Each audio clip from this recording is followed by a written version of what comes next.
really the arrival of the traditional classroom as we think of it today, which we would characterize as a batch process system, where students tend to move in batches, in age-based cohorts through the system.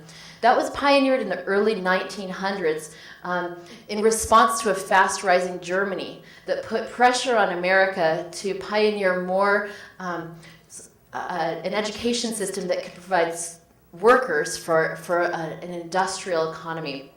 And so we really borrowed that factory model to, as a way to bring more students through the system.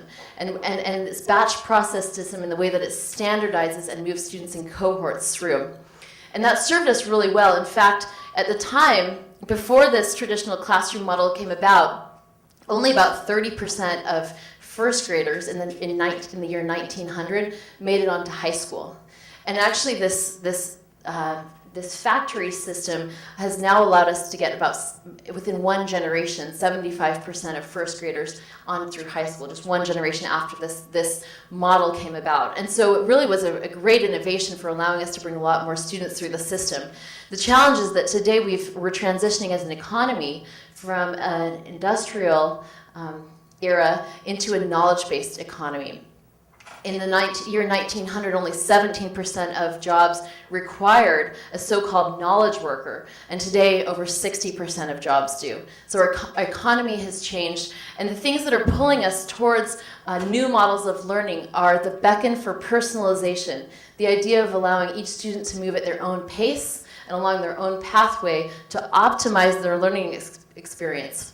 The other value proposition is access. The opportunity for students to access courses that are not available in every comprehensive high school. So AP courses that might not be available, foreign language courses, extracurriculars that make it hard to take the courses that you want. So needing the flexibility to access courses in your own time and your own pathway.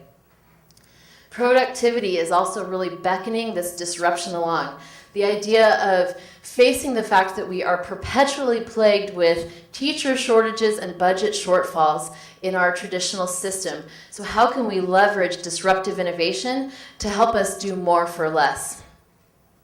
And then finally, the concept of choice, which is really something that increasingly in this world full of options, we're finding that there's a beck and cry for more choice and empowering students and families with that choice. So those seem to be the drivers that are pulling us away from the traditional model towards one that's much more distributed and much more in line with the disruptive innovation that we're seeing as the technological core that's facilitating this transition.